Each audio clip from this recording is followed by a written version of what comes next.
I'll make a start. So welcome everyone. I am just going to introduce myself to start off with. I'm Osman Batty. I'm a GP in East London, working in Tower Hamlets at the moment, and also the CCIO, the IT lead for North East London STP. And the purpose of this webinar is really just to give people a bit of a flavour as to what's happening with online consultations across North East London, and also just to put out there some of the things that we're developing with the Digital Accelerator team to try to offer some support to every practice across North East London to try to enable this for their own practices in whichever way works for them, really. So that's going to be our main aim from this webinar. I'll have some contact details towards the end, and we'll also share this webinar later on, which I'm recording, and also the presentations we'll also put together as a pack. So that's just setting the scene of what we're going to do.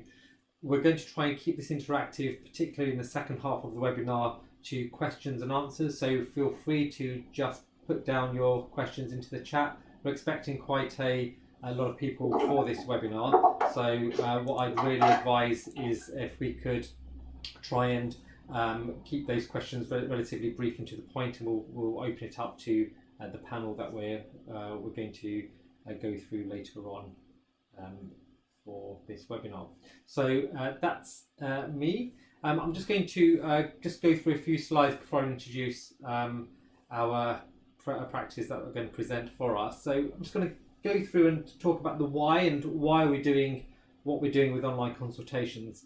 And there's several things really, and I think the first thing to think about is there are current challenges, and we've been looking at these and getting some feedback on what these are. And there are some themes that come through, and some of these themes are around demand, and demand is increasing, and actually demand is outstripping our capacity. So we have to look at other ways of trying to manage that demand.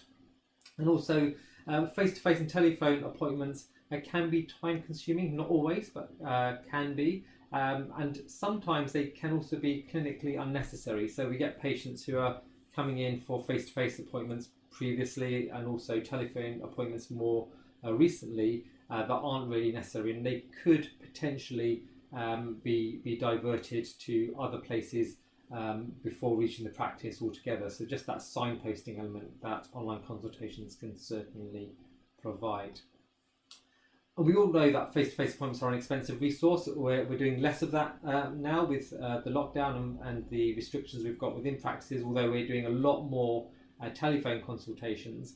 But if we rephrase that to clinicians are an expensive resource generally, and face-to-face appointments generally are the most expensive of all of those contacts altogether.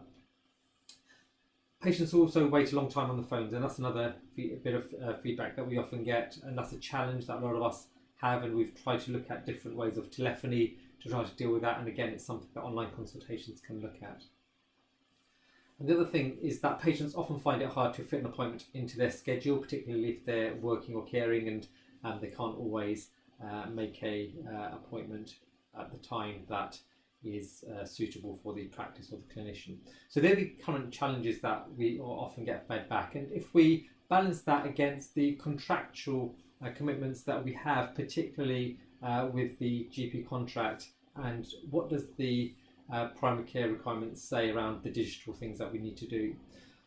So one of the things that it states is that 25% of appointments have to be available for online booking. Now this has been reviewed, challenged and discussed in quite a lot of detail, and what we've said, particularly locally, is that we're really saying that we can offset that. You don't have to have 25% of your appointments available for online booking if we're offering and encouraging the use of online consultations, particularly for our patients generally, and also that will enable patients who need to access us through the phone, for example, to be able to do so, because we're freeing up a little bit of capacity elsewhere.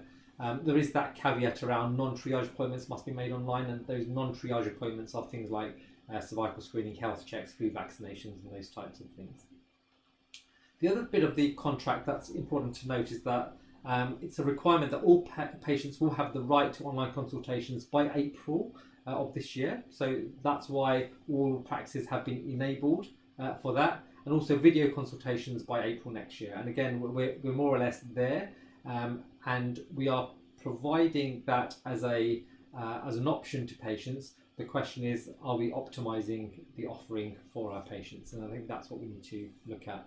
And that's where the Digital Accelerator really came in. So the Digital Accelerator within North East London came in to really look at a vision of how we can manage this. And I've just picked out 4 of the main bits from the vision that we thought would be quite pertinent. And that's to really look at, can we speed up and increase the adoption of technology that's quite innovative in all aspects of digital that we can offer, and how can we relieve high pressure on services, how can we empower patients themselves to manage their health, and develop and deploy solutions to meet the needs of the NHS, particularly locally. But there are challenges there, and these are some of the challenges that have come out. And there's a big challenge around the change that patients traditionally use the service, so we have to empower them more to use these other tools. And change management in practice, again, is a big thing, which easier to say than to do, and that's where we're really looking at providing a lot of support to practices. There's one thing we can do with patients, but there's something else we can do within practices. But we want to do this ultimately in a way that isn't going to create more problems. So the concept of bringing joy back into general practice is certainly there, where we want to make a change that's going to be helpful and not a hindrance to practices. So what's our approach been? So generally speaking, we've got 3 things to do when we talk about online consultations. We can either just do what we're doing and just not follow what is being said, and certainly that's an option that some have said they want to do, and we can discuss that at length. But actually, if we're looking at increasing online consultations, we can either introduce it iteratively by doing a bit of face-to-face telephone and some online consultations and build it that way, or the other approach is to just go all out and say we're doing online consultations and not going to offer any more telephone or face-to-face, apart from the caveat of those that are digitally excluded, for example, that we might want to think about and bring them in. So there's different approaches, and there is no one size that fits all. So what we've done is that we've picked out a couple of practices who've actually demonstrated some ways of doing it. So we're going to talk about the model and a case that's going on at Tollgate Health Centre and also one at St Andrews Health Centre. So we're going to talk through those, and I'll invite the GPs who are going to present to introduce themselves shortly. Following that, I'm just going to talk about the future landscape and where we're heading, what kind of data are we looking at, and what are we being assessed against across the whole of London, and I'll present some of that back to you, and we can certainly delve deeper into that data, and then I'll open it up for questions and answers to all of us to just contribute and have a bit of an interaction around what the topic and what we've discussed. And feel free to start putting things into the chat from now, really, and I'll try to pick them out, and then the panel will be myself, Laura from Tollgate, and Selva and Laura from St Andrews. So there'll be 4 of us on the panel to just pick up on any queries or questions that you might have a bit later on. So that's me. I'm just going to hand over first of all to Laura Scott from Tollgate. Laura. Thanks, Osman. For those of you who don't know me, my name's Laura Scott. I'm a GP at Tollgate Medical Centre, the managing partner there, and in Newham. And I've got 10 minutes just to try and rush through what we did and how we did it and why we did it. And this, can you all see this share screen, the triage model that I've got? Yeah, that's up now. Yeah. Okay, lovely. So I'm just going to flick through a few of these slides. This was put together a few months ago, our case study with Digital First, because the back history of us is we're a large practice. We've got nearly 18,000 patients. We weren't coping very well with demand. Routine appointments were 3 to 4 weeks, and we were also all working incredibly hard. And it wasn't unusual that we would be doing 15-hour days, and we weren't really coping very well. We didn't have a big problem with recruitment and retention, thankfully. However, us partners and salaried doctors were very much dropping sessions to try and cope with the workload, and we wanted to see if we could do something a little bit different. And just to try and reassure practices who aren't technical or don't know much about online consultations. 2 years ago, if you'd asked me if we would be doing this total online triage, I would have laughed and said absolutely no way. So just to try and reassure people that don't have that back knowledge about it, it can be done, and it can be done safely for the good of the patients and the people in the practice as well. So we wanted to develop an innovative and flexible way of working that would work for us. And our story was 2 years ago, we went to a meeting run by Bipinda Kohli at Newham and Sarah Jarvis at EMIS Online Consults. And there had been some practices in Newham who had been using online triage forms as a way of increasing access to patients who needed it. And we wanted to see if it would help us. What we quickly realised is for us, the way it was going to work for us was that it was very much seen as a instead of access, as well as in addition to. So if I just highlight this sentence here, the way that we thought it would work for us is that rather than thinking how are we going to cope with this extra capacity, it was just trying to funnel everything into one direction. It was our operations manager who sort of really pushed this with us, because he used to be a receptionist with us, and he quickly realised that if we have too many different pathways into the practice, the patients will always take the path of least resistance, and we wanted equity, and we wanted all patients to be on an equal footing. I will say that when I talk about total online triage, again talking about what Osman was saying, this is with the caveat of the patients who are digitally excluded and the ones who come through as urgent problems, or the ones that doctors or nurses or receptionists are particularly worried about. There is always that caveat, and that was a very, very important part of our process to make sure that our system catered to those patients. And we introduced this before COVID, but it took a lot of time for us to look at the different challenges that we would have needed to overcome to make sure that we were happy with it. And again, I'm just going to flick through quickly about the different challenges that we had and the actions that we took and how this came about. So if I won't go through this, this is about our journey, how we got there. And again, I won't go through this, but if people want to ask some questions about our different stages of how we actually get the forms into the system, and then this is that bit here, and then also this is stage 2, what happens when it comes to the clinician. You'll notice here that we've taken it a step further, and we've introduced developed a nursing form. So nurses are doing the same sort of triage as what our doctors are doing, and I can take some questions on that if there are any questions about that afterwards. But the 4 key enablers that we thought worked for us was very much getting everyone involved from the start, real buy-in culture we wanted. We wanted to give autonomy to the different teams that would be taking this on. Reception team were very, very important in implementing this. So the data admin team, we created working groups to make sure that it wasn't just top down trying to tell people how to do things. We needed to learn from our team. So all the way through the process was a real running theme of teamwork, leadership, pushing those boundaries, asking questions why we could do things in a certain way and why we couldn't, communicating backwards and forwards, giving out questionnaires, how are things going at the moment and how can we improve in this, and also taking any criticism and evolving the system as well. And we invested in internal and external training for reception and GPs and nurses in this.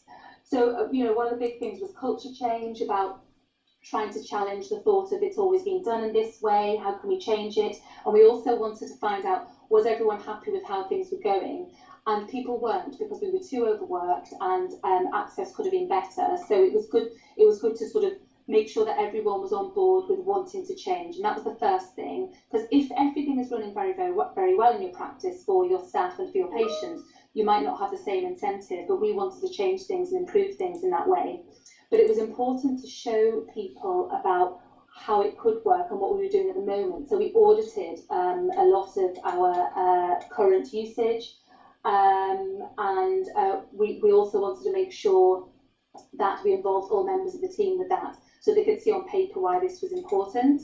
We wanted to make sure that any changes ensured continuity of patient care.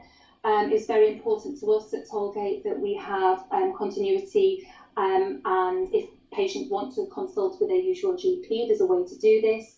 Obviously, if that GP isn't in on that day, there's nothing we can do, but there is certainly caveats and flex in the system to make this work. And it's also very important to make sure that the system can evolve. We were always taking feedback and always making sure that everyone, patients and staff, could always feed back to us if things weren't working for us as well. So we did audits before and after the launch. That bit's not important for us at the moment, but managing patient interactions, we were always a little bit nervous about how patients are going to take it. I would very much implore people to clearly advertise things, send out texts, websites, updates, leaflets, put things on the JX board, posters, and also inform all staff about, give people scripts of how they could actually explain things and explain the benefits to the patients as well, about the waiting times and how, now, we don't have a waiting time of 3 to 4 weeks, we've got a waiting time of 1 day, maximum 2 days. And obviously we had to look at safeguarding vulnerable patients, and we had to put in patient safety protocols, and we colour code patients in a certain way if they're vulnerable or if they're digitally excluded. The good thing about our online forms is obviously that if a patient has got an urgent problem, they will be kicked out of the system, and it will implore the patient to ring the practice in practice time or 111 out of practice time, or if it's a real emergency, for 999. And we've got a system where we consistently audit the number of forms that are coming in, and we highlight if online need to have less forms, and the receptionist can also flag vulnerable patients as well. A part of what we have done is made sure that we've got flex in the system, and every single clinician has got the same number of forms to go through or telephone calls, and that means that this can be done from home if needed, or it can be done early if needed, it can be done later in the day if needed. We wanted to make sure that we had a system for all clinical staff, and we needed to take feedback from everyone to see if that was going to work for them. But at the same time, we needed to make sure that we were still preserving working structure and capacity. Again, we had to audit this, but this was a bit of trial and error. I'm happy to sort of take questions on this later in terms of what our capacity is. What we've realised is that really 16 to 18 forms in a session is what is workable for our staff, and we have cut-off times in the clinic, 11 a.m. in the morning and 4 p.m. in the afternoon. And again, it is this question about opening the floodgates, which is a concern for people, but I think when you have those cut-offs like that and find out what works for you, it very much helps. As with anything, we've got to plan for busier times. There are busier Mondays. We can review and we can evolve and do it in this way, and we must determine a manageable list for a session, and it's all about review and revision and keep on talking to everyone who's using the system. And again, going back to the flexibility, it's really made a big change in our workplace environment. Even though, I'm not going to lie, we are still very busy. COVID has made things incredibly busy, but it does mean there's choice in the matter, and there's choice in how we work, and that really has helped everyone involved. Again, I know I've got 1 minute left, I think. I don't have time to go through this, but there's lots of different feedback and benefits about the staff morale, flexibility, good patient care. We've had great feedback about it, and there's obviously the financial savings, but it just goes to show that if you do put the back work in, you can do a complete switch. We went from doing 19 forms in February, and then the next week we were doing 650 forms a week. We're now doing about 900 forms a week. So it can be done, but you will make mistakes along the way. I mean, we certainly underestimated the amount of time that telephone consultations can take, video consultations, and we need to make sure we're protecting our staff. Utilising your PPG is very, very important as well.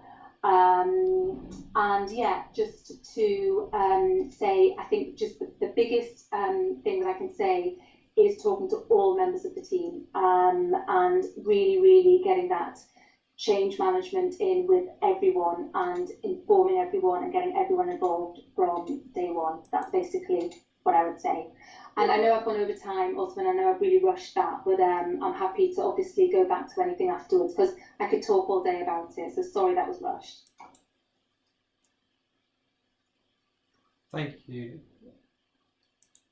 Thanks, Laura. Thanks for that. So, yeah, so I think there's so much we could say about this, and I think that's a really good example of the potential of what can be done. And just to illustrate the fact that actually we are looking at providing support for practices, and that's what I'll come to later on to try and effect the change that has been done. So I'm just going to bring forward Selva and Laura from St Andrews just to give their perspective as well. Selva.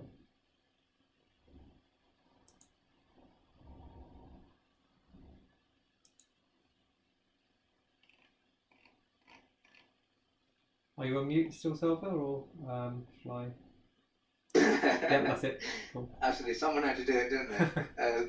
Hi everyone, I'm Selva. I'm a GP at St Andrews Health Centre in Bromley Bibo in Tower Hamlets. Thank you for this, Osman. So our online consultation experience was just so because I've only got about 5 to 6 minutes to do this because we're doing it jointly. So the promotion was initially done on our website in surgery when the patient presented, and it's promoted by our patient assistants. We call our receptionist patient assistants, and by clinicians during every encounter, either verbally or via AQRX. The patient is sent a link, and if there are missed calls or DNAs, we send them a link to say, use this, please. So we're aiming for a same-day turnaround, and if not, patients will get a text with a date and a time period. Usually we give a 2-hour window.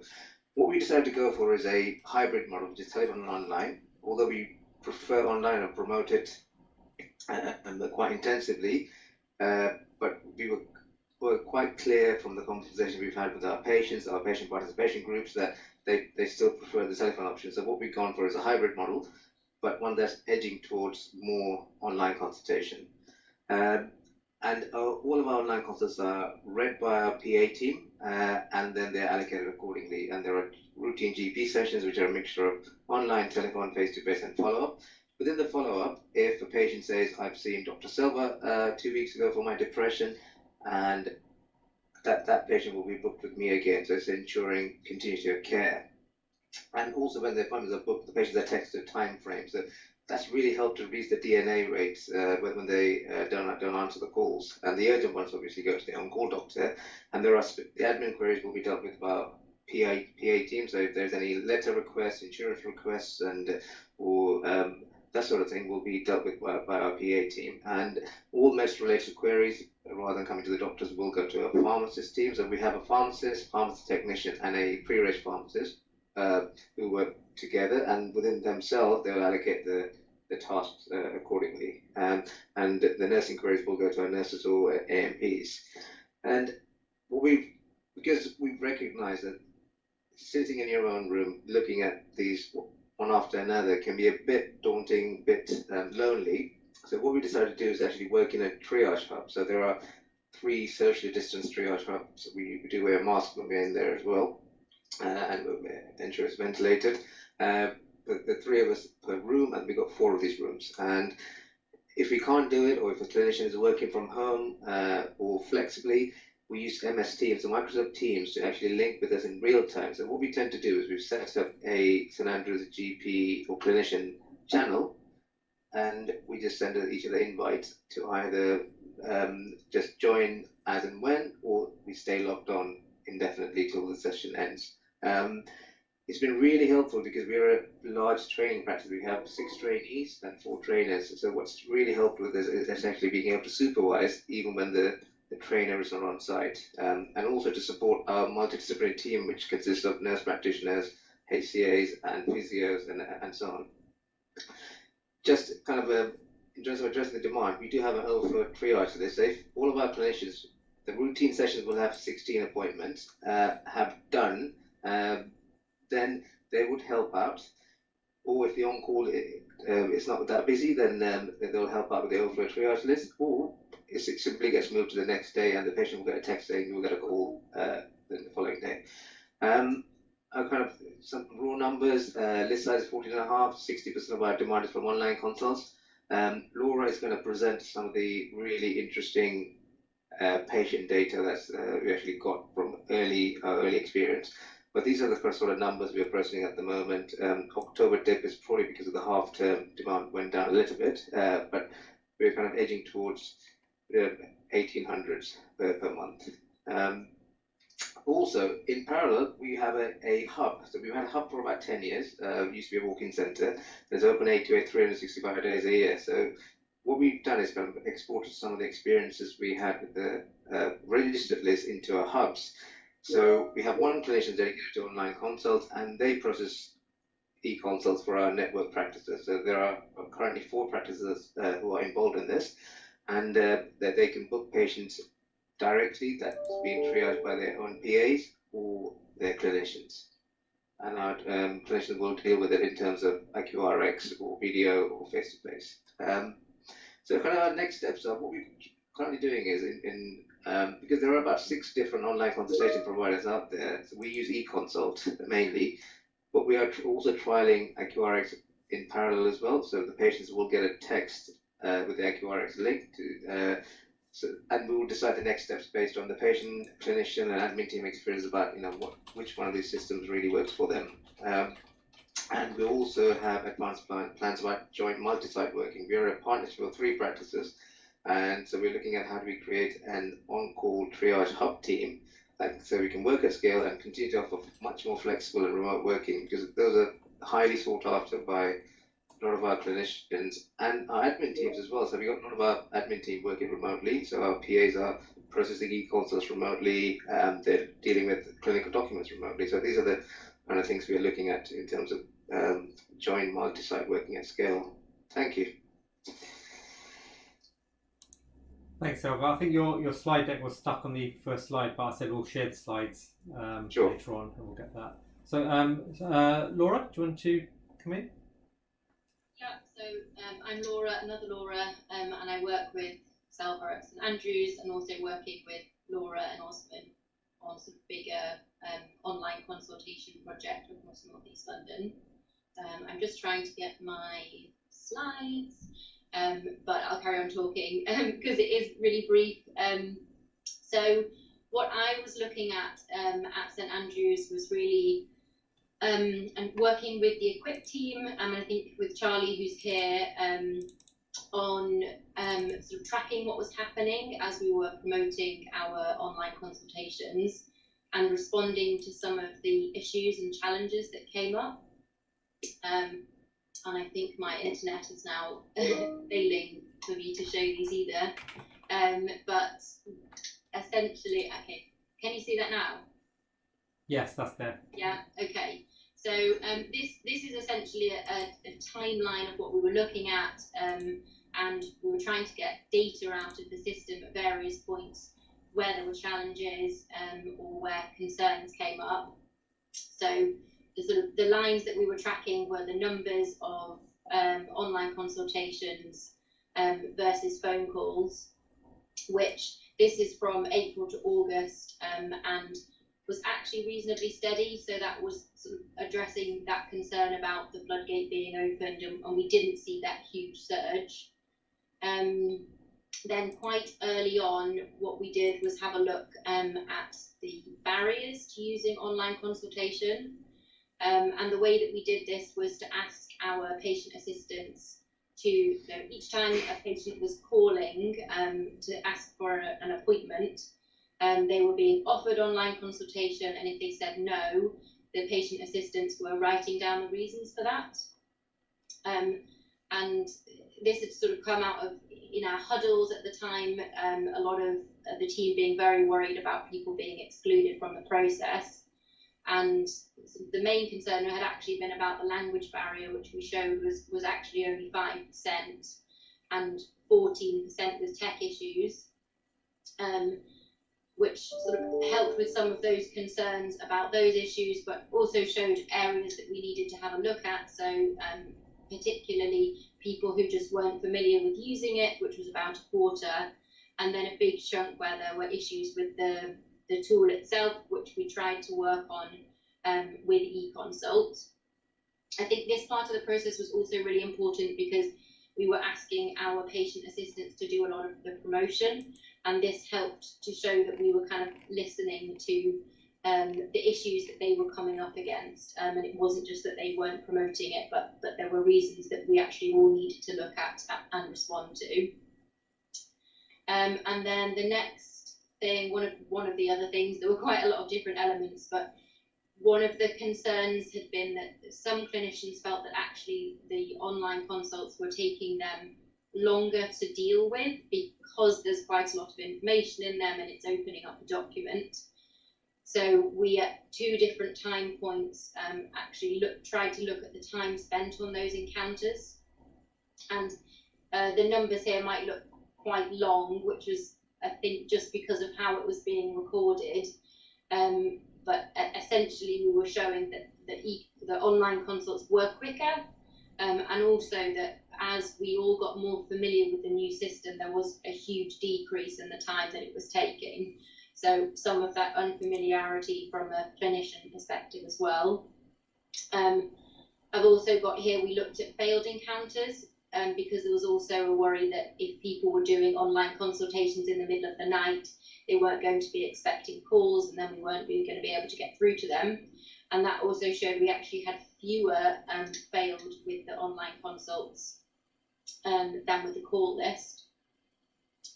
I haven't got a slide for this, but we also did try to get some patient feedback, which the tool collects as well, but we wanted to do our own because we thought we might get a few more responses or pick up people that hadn't wanted to do a full survey.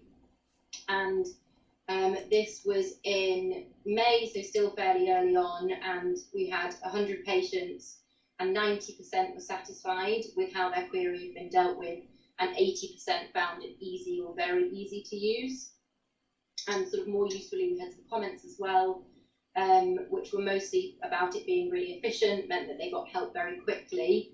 And we did have some sort of suggestions for improvement, which kind of reflected our barriers, which were about the tool itself not always being that easy, which as we go forward, we're hoping that we can do more and more feedback to improve that. There's lots of other things we looked at as well, but I think those were kind of the headline things to mention for now. There's some others which we might ask and have questions about, which was sort of the types of problems that were coming through, and whether there was an increase in minor issues coming through on the online consults, which we showed wasn't the case.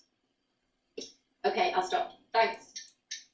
Brilliant. Thank you, Laura, for going through that. So I'm just going to put up a few more slides before I open up the floor. There's some really interesting questions now coming through. So just continue to put some questions, and I'll put them through to the speakers a little bit later, because I really want this to be trying to look at the challenges you're facing on the ground. So I'm just going to go through effectively what is the future landscape, and what are we planning and doing to support practices to move towards a state where they can look at online consultations themselves.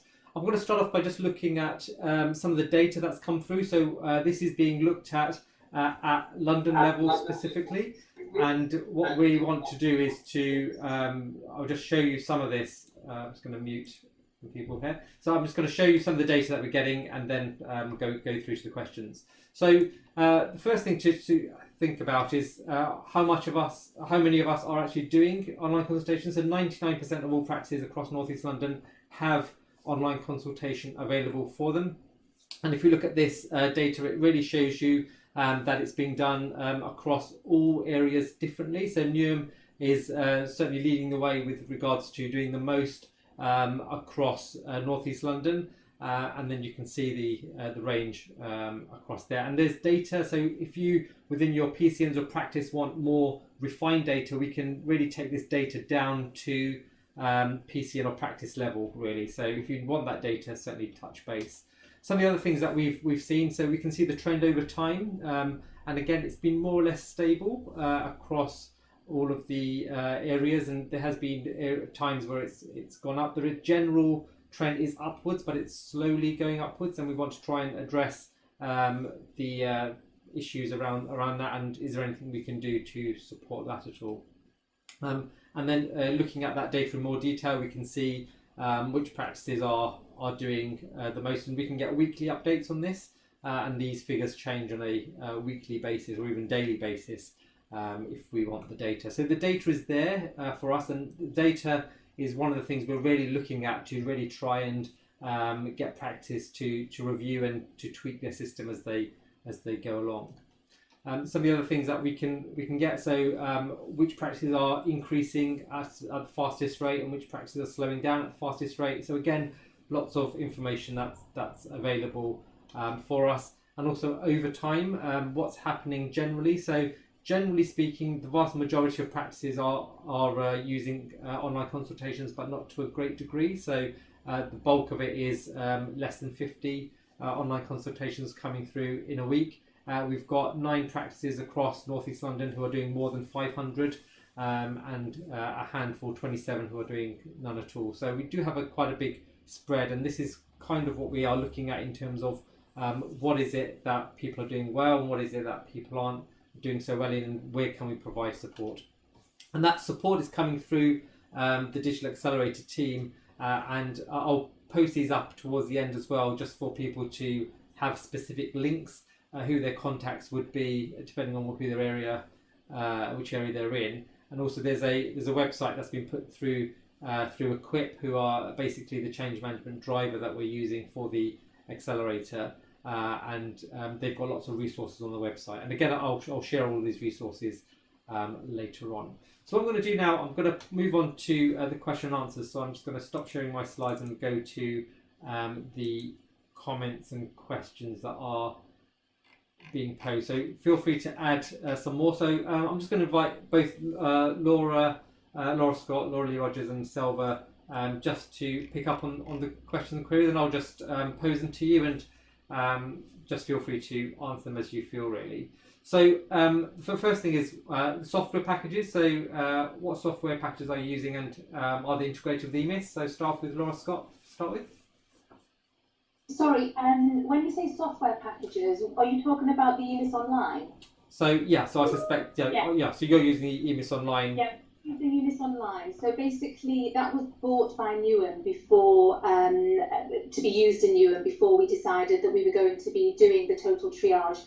We did look at other providers, and I think we came to the conclusion that at that point it didn't make a big difference which one we went for.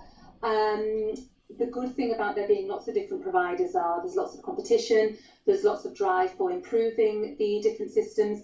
In my opinion, no provider is perfect. There are positives of some, negatives of others, but I think the good thing about the more that we use it, the more that we can improve it. I have a relationship with EMIS Online, and we've made some positive changes. We've also fed back where there have been suggested changes which we felt didn't work very well. I'm actually compiling an email at the moment about how we can try and perhaps use the system better for self-care management. Again, going back to this, the path of least resistance, we know that some forms it's easier just to plonk anything down and then get in that way. We need to try and make sure that we're triaging and giving the patients the tools that they need to manage things themselves when appropriate, but also make sure that they're safe as well. So that's what we're using in Newham. And St Andrews?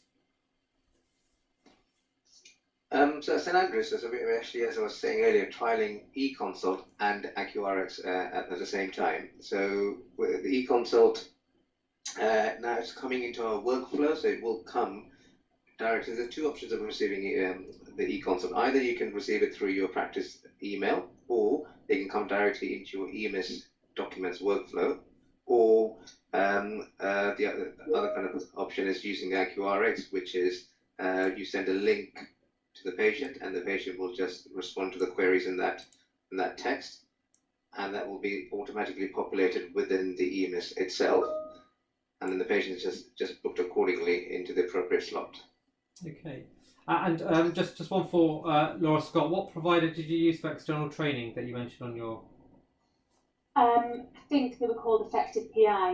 They are, I think, the biggest telephone consultation and signposting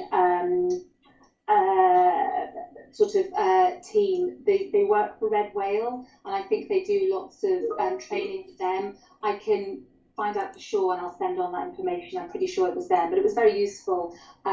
Now, most people are okay with video and telephone consultations, but we wanted to make sure that everyone was up to scratch before we started. Okay, thank you. And one for you, Laura, Lee Rogers. So just around digital poverty, really. So the question is around there's certainly digital poverty in our own practices. Agree with the comment that came through. But how do the cases cope with digital poverty, and what have you taken?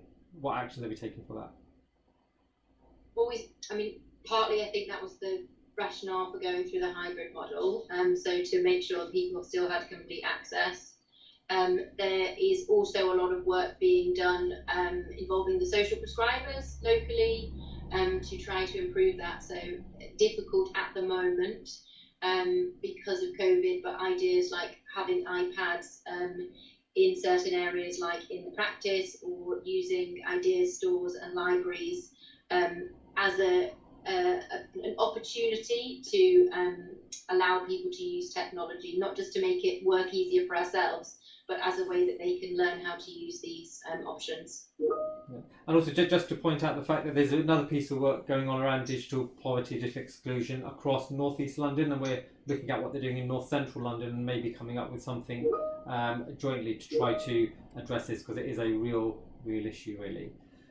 So a question for Selva: do you have a large PPG to consult with, and also to Tollgate? So how big were your consultations with your PPGs? So we're quite fortunate in that we have a dedicated population health team across our 3 sites at Bromley Bible Health that consists of 5 members. What they work very closely with the Bromley Bible Centre, which is a large charity in East London, and we have lots of links with various volunteer sector organisations, local community organisations. So I don't actually exactly have the number of patients that were consulted, but certainly a large number of regular patients plus local community were consulted in these changes.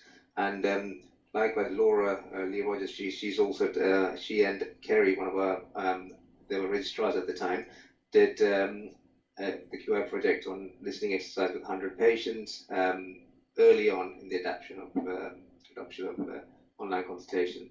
So certainly, I would say minimum 100, if not a lot more than that in terms of the numbers. But we've heard from various sectors, the housebound people, the elderly, the people who don't have English as a first language, and also young people as well. Okay, I'll ask the same question to Laura, but also just to preempt the next question I'm going to ask about smaller practices as well, just have a think of that. So Laura Scott, in terms of Tollgate and PPG consultations? Yeah, so we have, I think it's about 8 regular members of our PPG, and we consulted with them for a few months before we made the big change, and got their ideas about it, tried to, again, talk to them about the backstory, about why we felt it was important for patients and staff about making this change, try and make sure that the PPG group they understood it, because I think that's what it's about. It's about understanding what it exactly means. I think with hindsight, I think that I would have probably involved them a little bit more and maybe put that spread a little bit more. I think we advertised it incredibly well in terms of, like I said, about the text and all the information there. But I think because it was an ever-evolving system, and because it was up until the last minute, we didn't know exactly how we were going to roll it out. And I wonder, with hindsight, maybe we thought we've got to make sure we get it absolutely right before we tell everyone what we're doing. But I think the more that you can engage your practice population, the better. Thank you.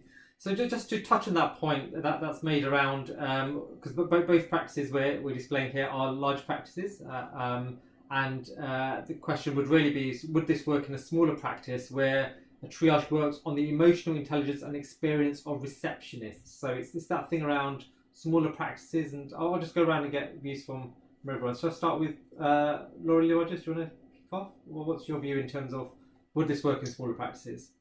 Yeah, I mean, I think those skills from the reception team are still absolutely used in responding to the online consultations.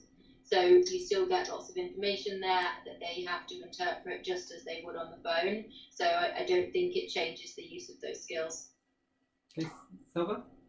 Absolutely. I think that's why we've gone for a PA or reception triage first model within our practice, in that they read all the online consultations that come through, and they also help patients to fill in the online consultation, especially the IQRX one. So if the patient's saying, I'm struggling, I don't have access to a phone, or I don't have access to a computer, then they will be given the option of telephone call. So in that, it's certainly, I think it can work in any size practice, to be honest. It doesn't have to be a large practice. In fact, in a smaller practice, it might actually be more beneficial in that it could allow the team to work more flexibly and remotely. So if you've got someone who needs to go and pick up the kids, then with the online consultation platform, you don't have to call them exactly at that time. So, for example, on Friday, I'm working from home, going to go and pick up my kids between 3 and 4, but I'm doing a session at that time. But it gives me that flexibility. I can pause, go and come back. So I think it can work in any setting. And ultimately, exactly the same from me. I think that the concept is exactly the same, whether you've got a small practice or a very large practice. In a large practice, the emotional intelligence of the receptionist is just as important. Sometimes I think there's perhaps this misconception that as you get bigger, that's lost. Not in my experience, and that our reception team are absolutely integral to this, especially for the safeguarding and the urgent patients. It's very important, and we would never want to take that away. Thank you. So I'm just going to move on to maybe slightly more quick fire type questions, really. So borrowing by practice, do you think if practices at hub level use different online consultation platforms, you can still make the hub model work? Yeah, it could be slightly tricky, but I think it could be made to work as long as the clinician or the receptionist who's booking the patients makes the online consultation available to the hub clinician. It could be made to work, and then there are various kind of work streams that are going on with the digital exchange team to help facilitate that. Okay. And another one, so start with Laura Lee Rogers and Laura Scott, in terms of experiences with respect to patients. During lockdown particularly, there is a hardcore of patients, sometimes very angry, aggressive, who feel that remote consulting isn't a real appointment and it gets in the way of being seen face to face, even if the issues to our mind were fulfilled. So yes, that has happened, and I think in my slide I showed there was about 15% who'd been refusing to use the online consultation. I think that's why it's a process, and each time one of those conversations is had, it's about explaining the reasons for it, and we've talked a bit about this, that the online consultation, this is them providing their information initially, and then it will be seen by a doctor, and usually they're going to get a phone call back. So having absolute clarity that it's not just they fill in a form and we issue a prescription or don't interact with them fully, and that we still do have that access to face-to-face appointments should we need to. But the aim of the form or the online consultation is to actually get as much information as possible, and that means they can see the doctor that's right for them or the clinician that's right for them, and get them the best person in the appropriate time. Okay, and Laura Scott? So we come from a slightly different place, right, because we had to put it in before COVID and before lockdown, so our patients were more used to it, and we did at that time have face-to-face clinics. They were 15-minute per patient, not that the patient necessarily knew that, but we knew that these were the more in-depth patients that needed a little bit more time, and our system catered for that.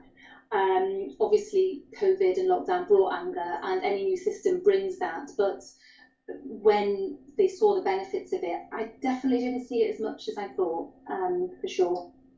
Okay, thank you.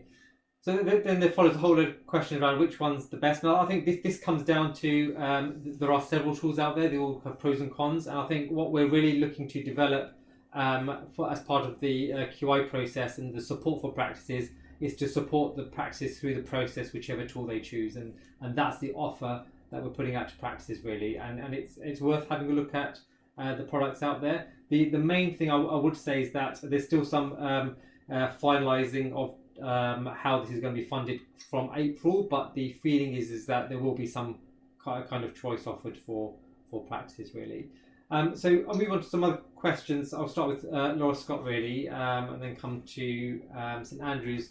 As for the proportion of online consults, how many are responded to with email versus SMS or telephone or face-to-face? Did you have that kind of data and breakdown?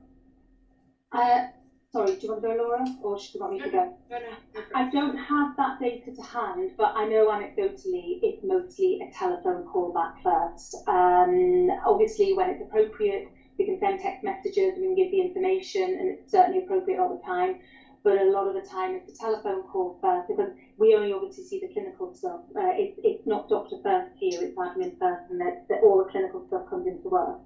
And it's invariably a telephone, and then that turns into either the end of it, or video, or face to face, or whatever it is. But I can find out more recent data and send it on. Yeah, so I think that's quite a good, and for any practice that's looking to do that, I'm sure that's something that if that's something you want to gather specifically, the QI team can certainly help you, support you with that and get that data out really. Silva, Laura from St Andrews. Laura, you have that data, don't you, on one of the... Yeah, I'm just trying to find it, because we did specifically look at that because that came up as a concern. Yeah. And I can't find the number right now, but again, I will be able to get it. And it increased. I think at one point the highest was about 20% of online consultations were having a text response back. And then what we did was look at everyone who got a text response, and we surveyed them. So we asked them whether they were satisfied with that response. And I think I do have that now, but it was essentially that most were completely happy with it.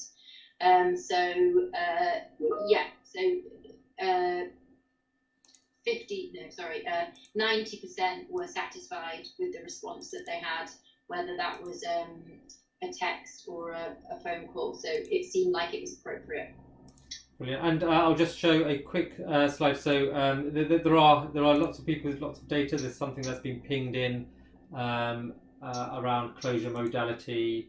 I'll just quickly share that. So basically there are lots of different types of data available. So that's just one example of, I think this is SMS in one practice where they just focus more on SMS. So there is lots of different ways that you can interpret this really. But yeah, that's something to look at. Cool. So let's have a look at some other questions that are coming through. Which one's better? And I think it's the eye is probably in the eye of the beholder. I think it is, and I would really encourage people to look at all tools because we want feedback on tools really. Accurex is getting more popular compared to eConsult. Any thoughts on that? So I suppose Accurex is being used in the toolbar more than online consultations, and that's one of the myths that we want to try and address, is that Accurex have an online consultation tool, but the way people use it currently isn't as an online consultation tool. So just be clear on how we're using that really. Does Accurex or eConsult give patients self-care advice? It doesn't give self-care advice. So essentially, they have, I think, 5 or 6 pre-populated questions that ask the patient what they want, and the patient is allowed to free type that information, and then you respond back. So eConsult is different in that it takes you down a certain pathway depending on the clinical complaint you put in. So if you put in a headache, it will ask you questions around that. So these are 2 different systems. They're not the same. That's why we're kind of trialing them to see which one has a better experience in terms of patients, clinicians, and importantly, admin teams. And I'll start off with Laura Scott really on this next one. It's around just engaging with patients. I think this comes back to the discussion with PPGs earlier. So what tools did you use to engage with different populations? Really, webinar, SurveyMonkey, what kind of tools did you employ? Maybe for us, this was pre-COVID, so it was face-to-face PPG meeting. So we did a lot of that. But actually, then we got very, very busy with COVID, and we wanted to make sure that we were engaging still with the patients. Obviously, lots of anecdotal stuff, lots of NHS reviews, lots of telephone conversations. But we are in the process of making a survey for patients to go out and get some real data about their experience. But again, I'd just like to point out that the type of online triage that we're doing now and the consultations we're doing now in COVID are not particularly satisfactory, and it's not a model that I think is satisfactory going forward. Again, there's a question about the GP registrars are saying, I don't want to work in a call centre. Neither do I, and I don't think anyone wants to. At the moment, we are quite restricted, but it is about developing a system that can cater to seeing more patients post-COVID. Everyone's been thrown in the deep end now, and everyone's worried about how that will look and take away that continuity and that doctor-patient relationship, and it doesn't need to be like that. So I think that we need to make sure that patients know that as well as ourselves. So I think I would echo that. One of the important things is, I know we've termed this webinar as online consultations, but in my head, I look at it as online triage, and then the way we consult is still face-to-face, telephone, text, or video, and so it's got to be appropriate for the right kind of patient. So it's not the consultation bit. It's going to be one of those 4 options. Whereas the information they give us, what the story they tell us, I think it can be better told when they have a bit of time to write this information down. Obviously, for those that don't have access to tech or English, then that's a different approach. Thank you. And just another question on that point that you touched upon, Laura, but so I'll bring it to Laura Rogers first of all. Was as a GP trainer, ironically sense that a lot of resistance remote consulting from millennial GP registrars with comments like, I want you to be a GP and not work in a call centre? How do you respond?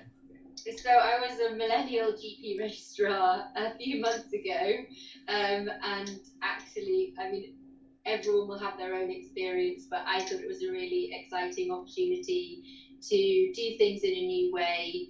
And I think exactly as the others have been saying, it's getting the way that we describe this right, and that this is a long-term thing. So at the moment, we feel like we have to limit our face-to-face consultations, but going forward, this is going to be about the patient being able to tell their story in as much detail as they want on this form, and then we look at it, we make sure they get the right person, but they still get to have a face-to-face or a very thorough conversation if that's the right thing.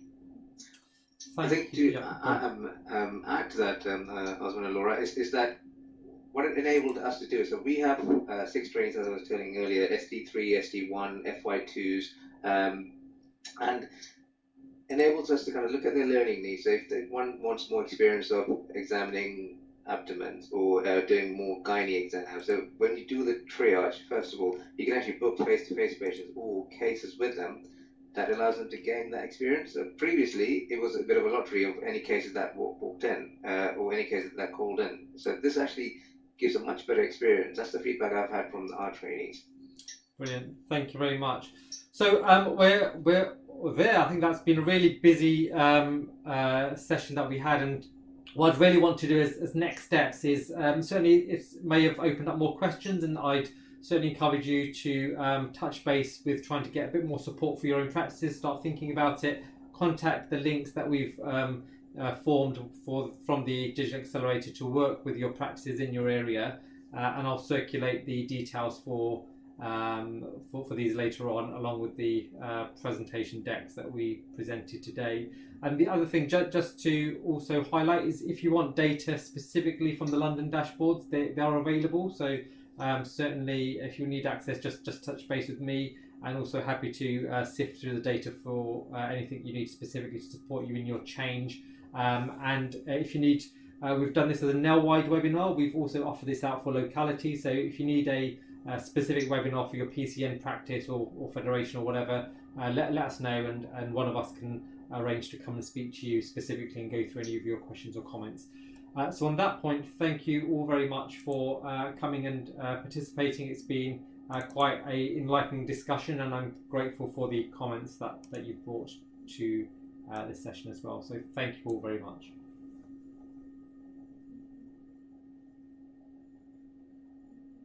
I've also sent my slides to Osmond, so if anybody wants them. Brilliant. So what I'll do, I'll collate those together. And Laura, is that yours from the presentation pack? So I'll get that circulated as well. And Laura Lee Rogers, your slide deck's fine to circulate as well? Yeah, fine. So I'll get those circulated.